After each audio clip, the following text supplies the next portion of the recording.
Relay is a thriller where we follow Ash, played by Riz Ahmed. He's a fixer of sorts, specializing in helping innocent people who have been exposed to crimes. He's tasked with helping one Sarah Grant, played by Lily James, who's in possession of incriminating documents that have put a target on her back by the research company she once worked for.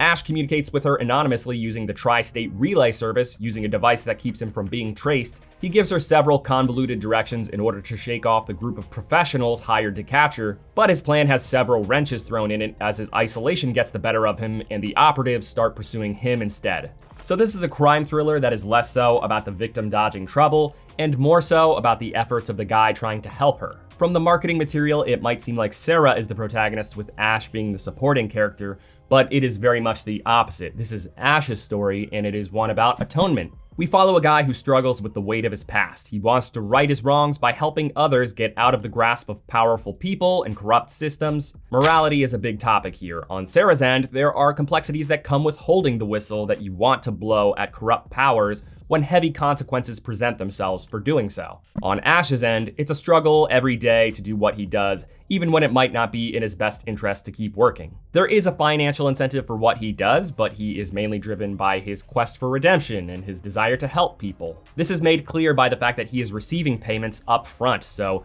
theoretically he could just walk away with the money, but he stays with the client until the job is done. He sacrifices a lot in order to do so, including most of life's greatest pleasures. He's very isolated by nature, being defined by loneliness. Being someone who's very aloof, the bulk of his interactions with other people come through his work, and when Sarah charms him in several ways, he starts to yearn for more fruitful life experiences, leading him to operate more carelessly when his plans protecting Sarah start to fall apart. The movie overall is very much a game of cat and mouse. Ash is trying to snuff out the crooks who are chasing Sarah, and that leads to them trying to snuff out Ash. Even though the story seems to be about Sarah versus the company that she worked for, it is much more focused on the mediators that have been hired. So it's a duality story focusing on the hyper-intelligent people whose livelihoods have been held up by their ability to hide in the shadows. Lots of precautions are taken in order to cover their tracks, especially from Ash, who, despite being the lone wolf pitted up against a group of professionals, is pretty much always 2 steps ahead. Through the technology he uses, the countless burner phones, the Tri-State Relay service, and his understanding of what steps criminals might take in order to pursue targets,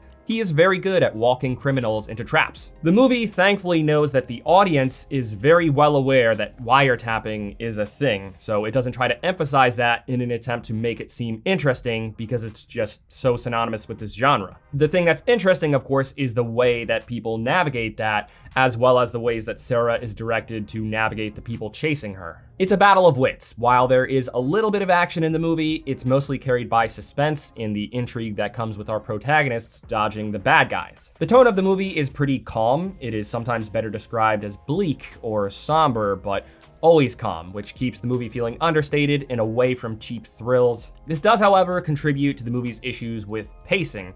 Throughout the second act, it just keeps bouncing back and forth between pivotal moments and heavy lulls to the point of near exhaustion. It can feel a bit repetitive, and those lulls start to pull the movie down to the point where it just feels like it's running out of interesting things to do with the story. On one hand, sure, it really drives the point home that Ash lives a very quiet and lonely life, which is important because that's the thing that he's growing tired of. On the other hand, the many scenes of him just sitting in silence and the lack of clear direction through the second act makes the movie start to feel a little bit boring. The third act stirs things up, though it might be a little bit easy to see what sort of climax everything is leading up to if you're paying close enough attention to the little details. By the halfway point, I was personally expecting one of 3 different outcomes, and leading up to the third act, one of them became pretty obvious, so I can't say that it's the most exciting final act. But despite having its dreary parts and a conclusion that might not be very exciting, it still has plenty of suspense and enough interesting story elements to say that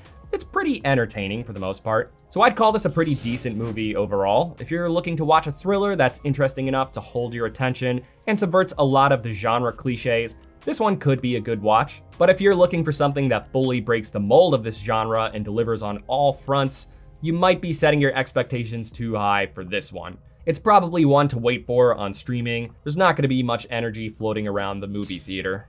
Thank you for watching this review. If it brought you any value at all, please give it a like. It really does help the channel grow. I'll see you later this week with my review of Caught Stealing.